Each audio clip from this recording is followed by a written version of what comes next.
जय झूलेलाल। अॼु मां तव्हांखे ॿुधाईंदसि वैसाख महीने जी कथा जो चोथों अध्याय। हिन खां पहले मां 3 अध्याय अपलोड करे चुकी आहियां। तव्हां उहे बि ज़रूरु ॿुधिजो ऐं पंहिंजे सिंधियुनि भाउरनि ऐं भेनरुनि खे शेयर कजो। अचो त हाणे ॿुधूं अध्याय चोथों।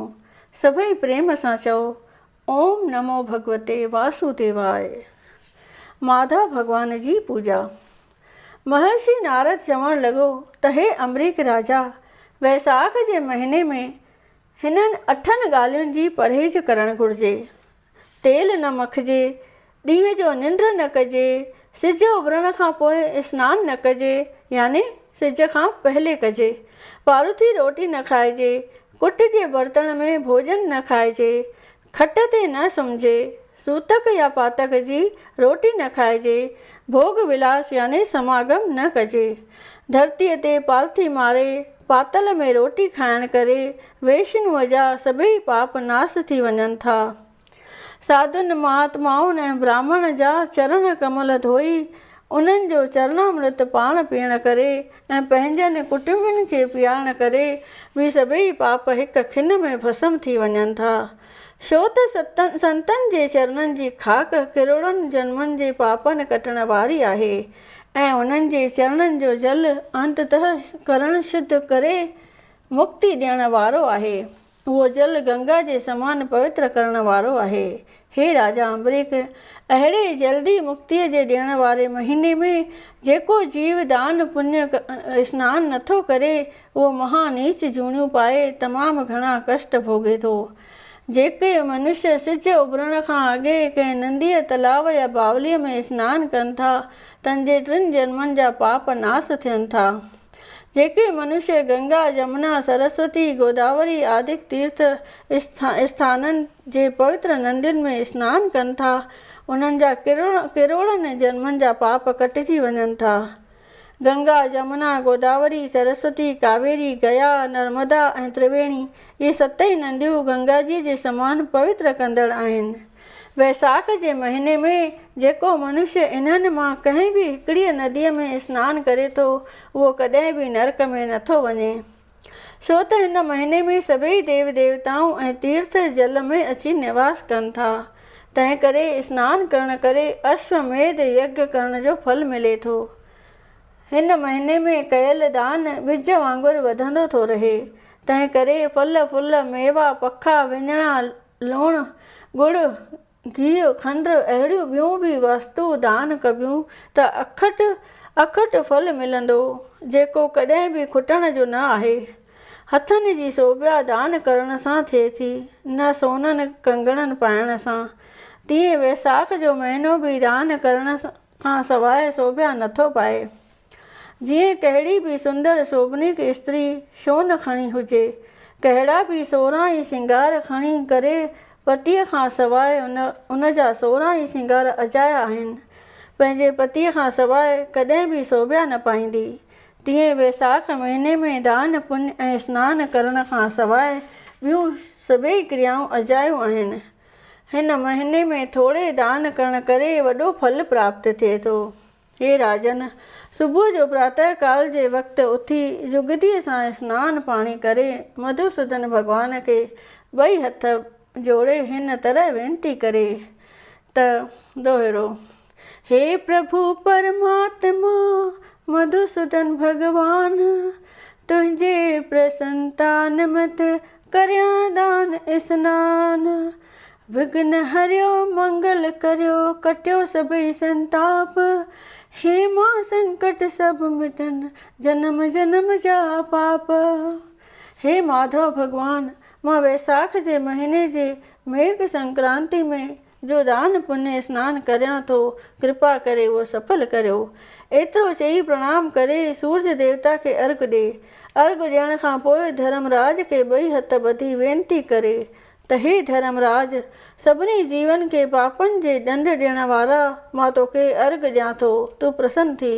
उहो अंगीकार कर। इन क्रिया पूरी करण खां पोइ नवां कपिड़ा पाए ठाकुर द्वारे या कंहिं शिवालय में वञी मूर्तिअ जो दर्शन करे उनखे प्रणाम करे उते मधुसूदन माधव भॻवान जी स्तुति करे आरती उतारे ऐं पूॼा करे श्रीमद भगवद गीता जो पाठ करे भगवत जी कथा पढ़े या ॿुधे भागवत जी कथा पढ़े या ॿुधे वैसाख महात्म जी कथा ॿुधी संतनि महात्माउनि जा वचन विलास करे अहिड़ो प्रभुअ जो प्यारो सभिनी पापनि खां छुटी हिकदमि मुक्ति पद खे पाए थो। उन्हीअ खे आज्ञाकारी स्त्री मिले थी ऐं पुट बि आज्ञाकारी थियनि था। थोरो या घणो धन हुजण ते हुनजो मन सदाई संतोषी रहे थो। जेको मनुष्य शरीर जे चङे भले हूंदे बि भॻवान जो भॼन नथो करे उहो नीच पशुनि जी जूणी पाए बार बार जनम मरण जी 84 में भिटकंदो थो रहे। उहो न हिन लोक में सुखी ऐं न परलोक में सुखी थिए थो। शुभ कर्म करियो कुझु धर्म करियो कुझु यादि विष्णु भॻवान करियो मानुष देहि मिले न मोटी हिन दुनिया में कुझु दान करियो कुझु प्रेम सिखो नित नेम सिखो पूॼा पाठ स्नान करियो हेमा वञी मंदर में हरदम प्रभुअ खे प्रणाम करियो। श्री वैसाख महीने जो महात्म महर्षि नारद ऐं अम्बरीक संवाद नाले 4 अध्याय संपूर्ण थियो। सभई प्रेम सां चओ श्री कृष्ण भगवान जी जय।